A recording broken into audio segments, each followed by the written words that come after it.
기도하시겠습니다. 새로운 날, 새 아침을 주신 하나님 감사합니다. 하루하루 순간순간 모든 것이 하나님의 선물임을 잊지 않게 하시고 세월을 낭비하지 않는 인생을 살아가게 하여 주시옵소서. 마음의 걱정, 근심, 염려 다 주님께 맡기고 하루를 시작하오니 슬픔이 변하여 찬송이 되고 근심이 변하여 춤이 되는 역사가 일어나게 하여 주시옵소서. 오늘도 주님과 동행하는 축복의 하루가 되게 하여 주옵소서. 예수 그리스도의 이름으로 기도 올리옵나이다. 아멘. 오늘 말씀은 누가복음 5장 1절부터 11절까지의 말씀입니다. 무리가 몰려와서 하나님의 말씀을 들을새 예수는 게네사렛 호숫가에 서서 호숫가에 배 두 척이 있는 것을 보시니 어부들은 배에서 나와서 그물을 씻는지라. 예수께서 한 배에 오르시니 그 배는 시몬의 배라. 육지에서 조금 떼기를 청하시고 앉으사 배에서 무리를 가르치시더니 말씀을 마치시고 시몬에게 이르시되 깊은 데로 가서 그물을 내려 고기를 잡으라. 시몬이 대답하여 이르되 선생님, 우리들이 밤이 새도록 수고하였으되 잡은 것이 없지만은 말씀에 의지하여 내가 그물을 내리리이다 하고 그렇게 하니 고기를 잡은 것이 심이 많아 그물이 찢어지는지라. 이에 다른 배에 있는 동무들에게 손짓하여 와서 도와달라 하니 그들이 와서 두 배의 채움에 잠기게 되었더라. 시몬 베드로가 이를 보고 예수의 무릎 아래에 엎드려 이르되 주여, 나를 떠나소서, 나는 죄인이로소이다 하니 이는 자기 및 자기와 함께 있는 모든 사람이 고기 잡힌 것으로 말미암아 놀라고 세베대의 아들로서 시몬의 동업자인 야고보와 요한도 놀랐습니다. 예수께서 시몬에게 이르시되 무서워하지 말라, 이제후로는 내가 사람을 취하리라 하시니 그들이 배들을 육지에 대고 모든 것을 버려두고 예수를 따르니라. 아멘. 오늘은 누가복음 5장 1절부터 11절까지의 말씀으로 어부들이 예수를 따르다, 어부들이 예수를 따르다 라는 제목의 말씀을 함께 나누고 기도하는 시간을 갖겠습니다. 여러분, 현대인의 사무주의라는 것이 있습니다. 들어보셨습니까? 네 가지 무, 즉 무감동, 무책임, 무관심, 무목적, 그래서 사무라고 합니다. 장터에 앉아서 동무들에게 피리를 불어도 춤추지 않고 애곡하여도 가슴치지 않는 비정한 시대를 살고 있는 우리들이 아닌지 한번 생각해 보십시오. 옆집에 노인이 홀로 숨을 거둬서 여러 날이 지났는데도 아무 관심이 없는, 이웃 사촌이라는 말을 잊어버린 세대, 점점 더 이기적인 사회로 가고 있는 시대가 바로 지금이 아닌가, 그렇게 생각됩니다. 그럼 도대체 이렇게 문제가 심각하게 된 근본적인 원인이 어디에 있을까? 우선적으로 우리들이 어디서 왔고 왜 왔으며 어디로 가는지 모르기 때문이다. 저는 그렇게 생각합니다. 사명을 모르기 때문이다. 저와 여러분은 하나님께서 지으신 하나님의 영광을 위하여 지음 받았고, 할 일을 다 마치고 나면은 하나님이 준비하신 영광의 나라, 영광의 면류관을 받는 부활의 나라의 시민이다 하는 사실을 기억하시고, 그 사명 붙들고 하나님께서 나를 이 땅에 보내신 목적을 분명하게 하고 준비하면서 살아가는 저와 여러분들이 되시기를 주님의 이름으로 부탁드립니다. 이걸 소명이라고 하는 거예요. 사랑하는 성도 여러분, 이 땅에 살면서 사명, 하나님께 받은 소명을 분명히 깨닫고 지으신 목적대로 잘 쓰임을 받으시다가 사명을 완수하시고 기쁨으로 하나님 품에 안기게 되는 저와 여러분들이 다 되시기를 주님의 이름으로 부탁드립니다. 오늘 본문은요, 저와 여러분이 아주 잘 아시는 대로 예수님께서 3명의 사람을 제자로 부르시는 소명의 장면입니다. 특별히 시몬 베드로를 비롯한 어부 3명을 그냥 어부가 아니라 뭘로 부르셨어요? 사람 낚는 어부로 부르시는 그 장면입니다. 10절 후반부를 한번 보세요. 이제 후로는 내가 사람을 취하리라 하시니. 즉 사람 낚는 어부가 되며 특별히 사람을 살리는 영혼 구원의 사명을 주시는 예수님의 모습을 우리는 발견할 수 있습니다. 참 감사한 것은 당시에 아주 흔한 직업인 어부들을 가장 먼저 주님의 제자로 부르셨다고 하는 것. 평범한 사람을 영혼을 구원하는 사명자로 부르셨다 하는 걸 기억하시면서 주님께서는 평범한 저와 여러분을 영혼을 구원하는 도구로 지금 부르고 계신다 하는 사실을 깨달으시고 기대하시면서 감사하면서 쓰임받는 저와 여러분들이 됐으면 좋겠습니다. 식어졌던 소명감이 다시 불타오르시고 기회가 지나가기 전에 우리도 사람 낚는 어부로, 영혼 구원하는 어부로 잘 쓰임받으셨으면 좋겠습니다. 그런데 오늘 본문이 참 감사한 거는요, 주님이 부르시는 이 소명에 몇 가지 중요한 원리들을 오늘 본문에서 발견할 수 있다 하는 사실이에요. 주님께서 평범한 사람을 부르시는데 그냥 급하다고 바늘 허리에 실매어 쓰시는 분이 아니시고 평범하지만 어떤 중요한 원리를 깨닫게 하시면서 사용하셨다는 거예요. 여러분 그게 뭘까요? 첫 번째, 우리의 삶이 곧 경건의 훈련장이다 하는 걸 알려주셨다는 사실입니다. 여러분 참 많이 읽으신 본문이지만은 다시 잘 보세요. 배에서 말씀으로 무리를 가르치시던 예수님께서 4절에 말씀을 마치시고 시몬 베드로에게 말씀하십니다. 깊은 데로 가서 그물을 내려 고기를 잡으라. 저 같으면은요, 내가 했던 말을 잘 기억해야 된다 라든지 혹은 내가 지금 말했던 게 뭔 뜻인지 아느냐 하면서 복습을 시키셨을 텐데 예수님은 바로 시몬 베드로의 삶의 현장 가운데 들어가셔서 어부의 삶을 행하라고 하시면서 거기에서 고기를 잡으라고 하시면서 교훈을 주셨다고 하는 거예요. 깊은 데로 가라 하는 것은 특별히 하나님의 은혜에 깊숙이 들어가라 이렇게 은혜 중심으로 해석하는 분도 있지만은 저는 오히려 고기를 잡으라 하시는 표현이 더 특별해 보입니다. 여러분 왜 그럴까요? 시몬 베드로, 어부인 시몬 베드로의 삶과 동떨어지지 않고 시몬 베드로의 삶의 현장에 관심을 가지시고 그 현장에서 놀라운 일을 일으키시는 주님이셨다 하는 사실입니다. 여기서 우리는 참 거룩이 뭔지를 깨달을 수 있어요. 여러분 거룩한 게 뭐예요? 막 이렇게 흰 옷 입고 나는 죄 안 짓겠다 하면서 막 경건 생활에 열심인 것. 그것도 물론 거룩이에요. 근데 진짜 거룩이 뭘까요? 이 땅의 삶의 자리를 떠나가지고 산속에 들어가서 사람 없는 곳에 가서 참선을 하고 특별한 인간인 척 사는 그게 거룩이 아니고요. 사람들이 있는 곳, 사람들 속으로 들어가서 그 생생한 삶의 현장 속에서 하나님의 살아계심을 증거하는 것, 하나님의 사람으로 특별하게 구별된 삶을 살아가는 것, 현장 속에서 그렇게 사는 것, 그게 거룩이라는 거예요. 여러분 우리 개신교회가 불교 스님처럼 머리를 다 빡빡 깎고 절에 들어가지 않아요. 천주교의 신부님, 수녀님처럼 독신으로 살지도 않습니다.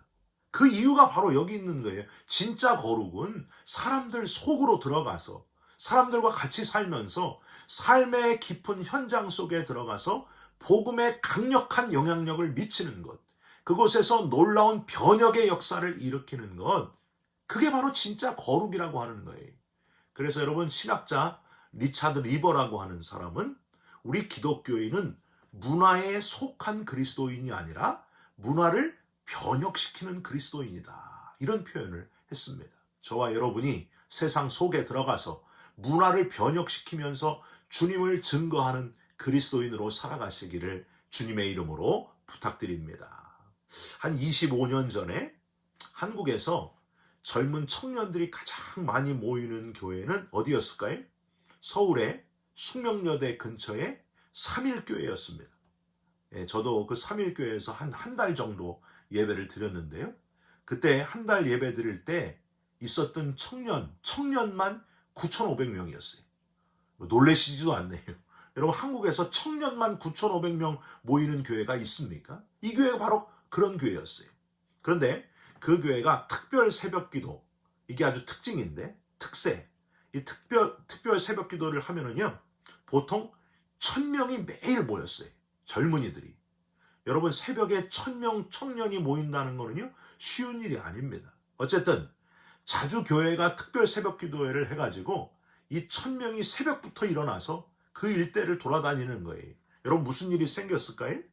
교회 근처에 저녁에 밤에 포장마차에서 소주 팔고 다른 거 팔고 이러신 분들이 밤 장사를 완전히 때려치우고 새벽 장사로 장사를 바꾸셨습니다.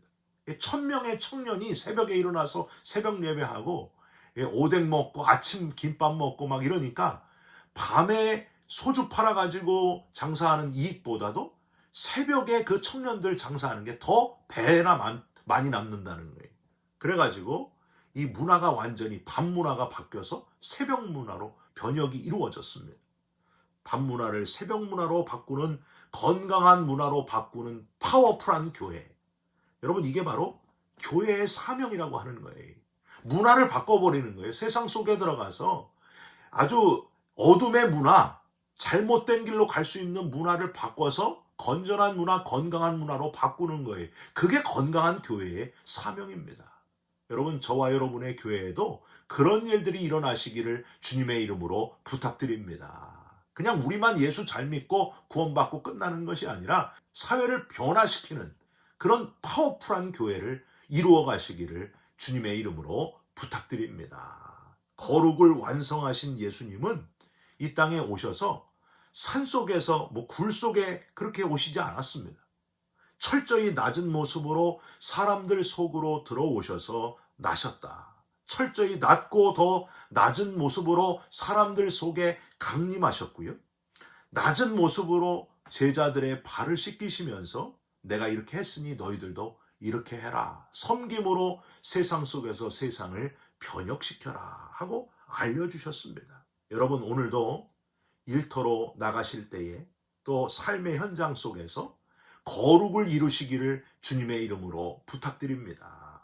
예수님이라면 어떻게 하셨을까 고민하시면서 세속적인 문화를, 하나님 없는 인본주의의 문화를 하나님의 문화, 그리스도의 문화로 어떻게 하면 바꿀 수 있을까 기도하시고 고민하시면서 하나님이 주시는 지혜로 행동하시기를 주님의 이름으로 부탁드립니다. 거룩을 실천하는 그리스도인들이 되시기를 부탁드립니다. 너희는 세상의 빛이라, 너희는 세상의 소금이라 그러셨어요. 세상의 빛이고요, 세상의 소금이에요.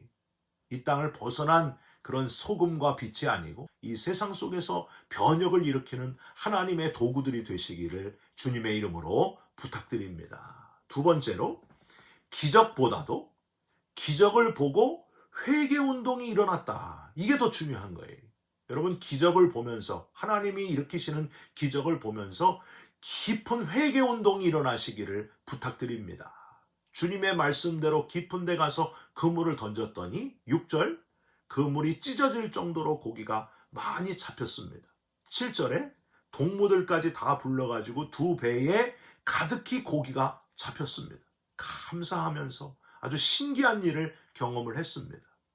이 땅의 모든 것뿐만이 아니라 바다의 모든 고기들까지 주관하시는 하나님께서 행하시는 일이었다는 거예요.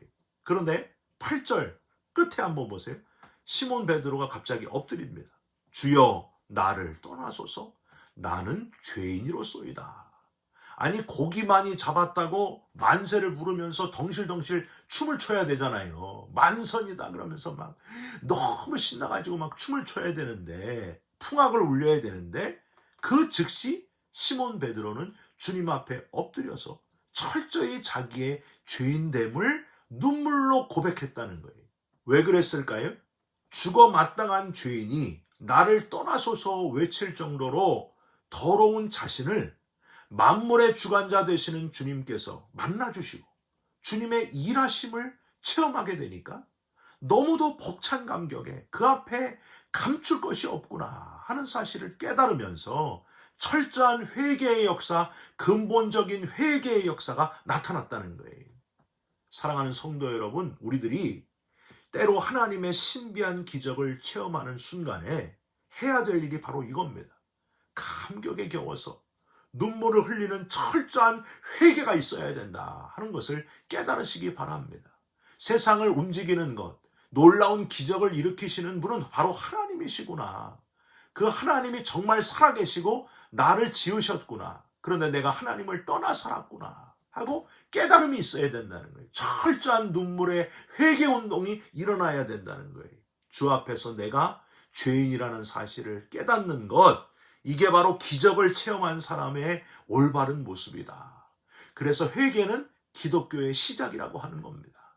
여러분, 우리가 예수 믿으면서 회개하는 것 절대 잃어버리지 마시기를 주님의 이름으로 부탁드립니다. 마지막으로 잘 되었을 때 모든 걸 버리고 주님을 따라갔다 하는 사실을 주목하시기 바랍니다. 11절 한번 보세요. 가장 고기가 많이 잡혔을 때 바로 그때 뭘 해요? 11절, 그들이 배들을 육지에 대고 모든 것을 버려두고 예수를 따르니라. 여러분, 이게 바로 제자의 모습이라고 하는 겁니다. 여러분, 잘 생각해 보세요. 2배에 가득 채운 그 엄청나게 잡힌 고기, 최고의 만선, 최고의 영광, 그 아까운 것들, 그때 눈을 딱 감고 모든 것을 다 버리고 주님을 따랐다. 박수 칠 때 떠났다. 여러분, 우리는요, 주로 부해질수록, 소유가 많아질수록 우리의 마음이 어떻게 돼요? 더 그 물질에 얽매이게 되고 그것만 집착하게 되고, 바로 우리 자신이 그렇지 않습니까? 어려울 때는요, 부족할 때는 주님 의지하기가 쉬워요. 없으니까 버리기가 쉬워요. 그런데 부해지고 풍부해지고 결국에는 그걸 버리는 게 어렵게 된다는 거예요. 욕심 때문입니다. 인간의 욕심이 그렇게 끝이 없는 거예요. 인간의 욕심이 그래서 무섭다고 하는 거예요. 여러분, 사울왕이 아말렉과 싸울 때에 분명히 생명 있는 것은 다 죽이라고 했잖아요. 근데 그 하나님의 명령을 어기고 좋은 양과 소를 살려가지고 왔다. 그래서 하나님이 그 사울왕을 버리시지 않았습니까?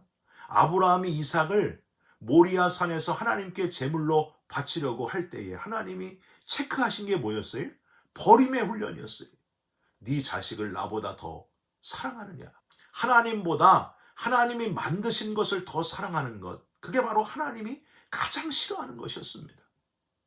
사랑하는 성도 여러분, 주님께 최고의 것을 드리는 것, 최고의 순간에 모든 것을 버려두고 주님을 따라가는 것, 그게 바로 제자의 모습이라고 하는 겁니다. 저와 여러분이 그런 제자의 삶을 따라가시기를 주님의 이름으로 부탁드립니다. 기도하시겠습니다. 하나님, 내 삶이 바로 훈련장임을, 경건의 훈련장임을 믿습니다. 세상 속에 들어가서 세상을 변혁시키는 그리스도인 되게 하여 주시옵소서. 기적을 체험할 때마다 철저히 회개운동이 일어나게 하시고 가장 좋을 때 집착하지 않고 그것을 버리고 주님을 따를 수 있는 성숙한 제자의 삶을 살아가게 하여 주시옵소서. 예수 그리스도의 이름으로 기도 올리옵나이다. 아멘. 하늘에 계신 우리 아버지여, 이름이 거룩히 여김을 받으시오며 나라의 임하옵시며 뜻이 하늘에서 이룬 것 같이 땅에서도 이루어지이다. 오늘날 우리에게 일용할 양식을 주옵시고 우리가 우리에게 죄진 자를 사하여 준 것 같이 우리 죄를 사하여 주옵시고 우리를 시험에 들게 하지 마옵시고 다만 악에서 구하옵소서. 나라와 권세와 영광이 아버지께 영원히 있사옵나이다. 아멘. 사랑하는 성도 여러분, 세상 속에서 세상을 변혁시키는 그리스도인 되시고 철저히 회개하는 그리스도인 되시고 하나님께 멋지게 쓰임받는 저와 여러분들이 되시기를 주님의 이름으로 부탁드립니다. 여러분 사랑합니다. 축복합니다. 감사합니다.